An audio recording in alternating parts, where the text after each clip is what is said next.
I don't want to be a fighter. I really like Gohan as a character, and I'm sure you probably do as well. Gohan is a fan favorite in the community, and rightfully so. When people talk about Gohan, most point to his fight with Cell as the defining moment for his character, and yeah, in terms of hype, in terms of payoff, that's hard to argue with. That fight gave us one of the most iconic scenes in anime history. It's the moment the shy, timid boy became the warrior who carried the fate of the world on his shoulders. For many fans, that's a really good summary of Gohan's story. But in this series, I want to break down the character of Gohan because he is so much more than his greatest moment. I mean, one could argue that from the beginning of Dragon Ball Z through the Cell games, we followed Gohan's story more than any other character. I'd argue that his story was the best written in this time period as well. And it's really easy to be a fan because we watched him grow. It's easy to relate and sympathize with the character when you see where he's been and can see where he's going.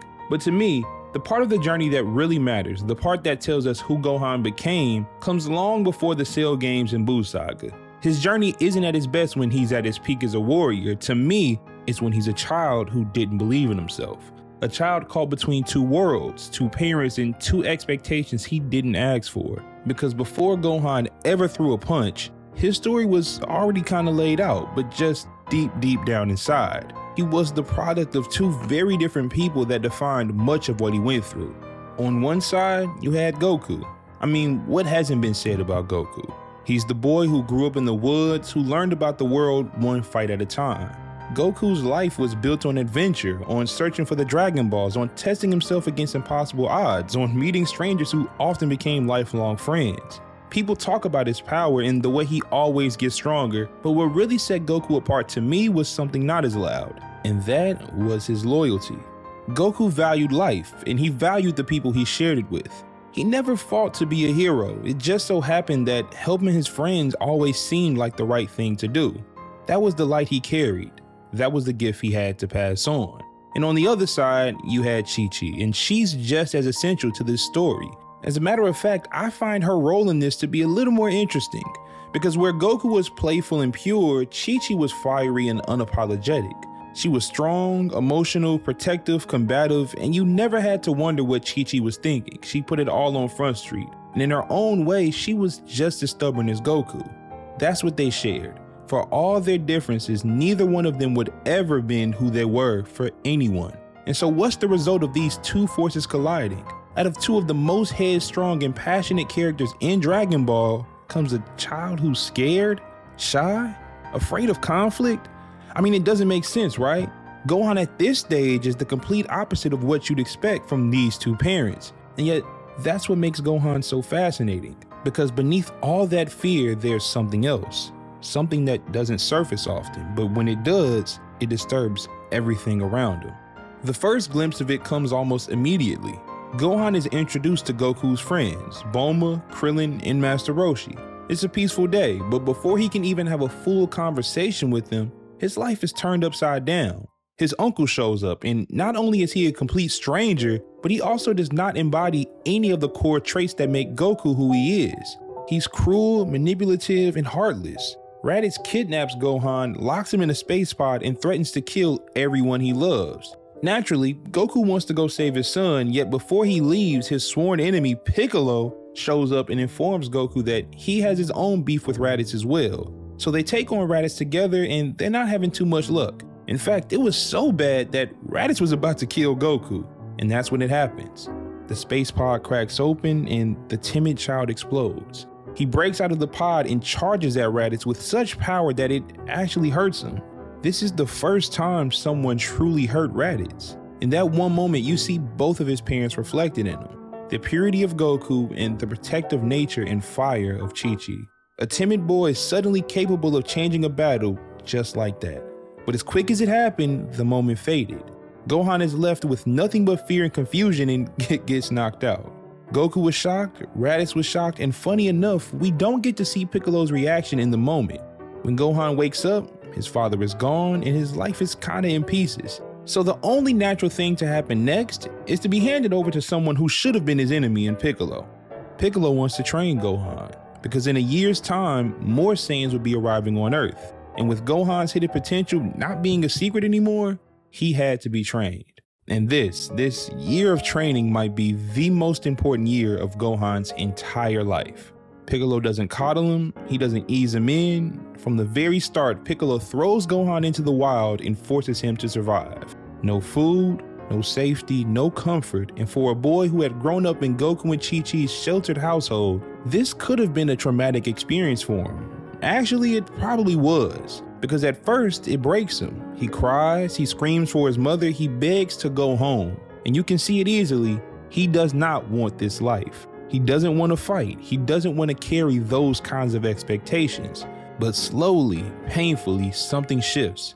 Gohan learns how to feed himself, how to endure hunger, how to push through fear when there's no one left to run to, and Piccolo watches it all from a distance. While his methods are by no means perfect, his intent is clear. He wants Gohan to grow not into a Saiyan warrior or whatever Raditz was, but into someone who can stand on his own 2 feet. And the thing is, it works. Gohan learns to fight. He learns to channel that explosive power that would only come in bursts to last a little longer.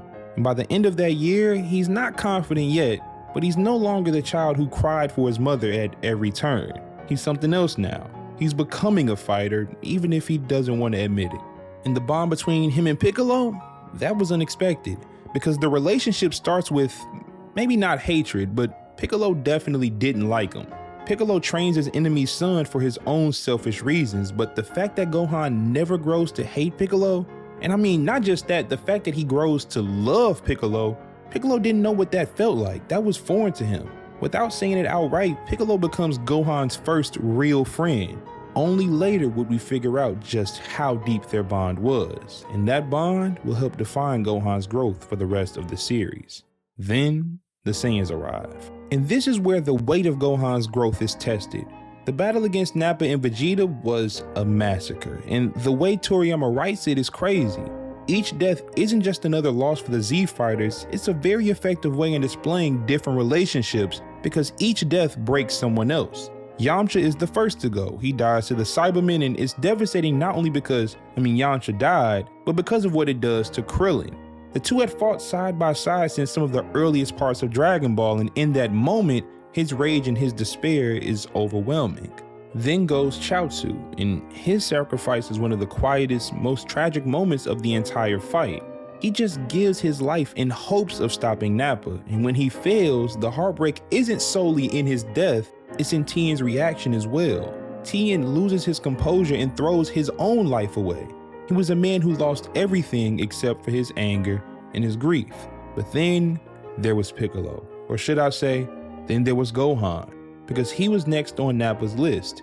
Nappa fired a blast at Gohan that was for sure going to hit him and for sure going to kill him, but Piccolo steps in the way and he takes the blast for Gohan, and we all know how that ended. By the time Piccolo dies, the battlefield really felt like a graveyard. 4 of the 6 Z fighters were gone. Gohan has watched ally after ally cut down, and when Piccolo dies, when he gives his life to shield Gohan from Nappa's blast, it's now personal for Gohan. This is the man who trained him, the man who pushed him, the man who became his first real friend, and now, right in front of his eyes, he's gone. Up until this point, there were probably only 2 people that Gohan would lose control over, and naturally, those were his parents. But it wasn't until Gohan was forced to think of living without Piccolo that he snapped in the same way he did when his father was in danger. And here's the thing, Gohan knows he can't win. He knows his father is on the way, he knows Nappa is stronger than him, and he definitely knows Vegeta is stronger than him. Logic says to survive, to wait, to stall, but in this moment none of that matters. When Piccolo dies, Gohan stops thinking, he stops worrying, and everything collapses into instinct and rage. He charges a Masenko, unleashing everything he has against Nappa, and it isn't enough.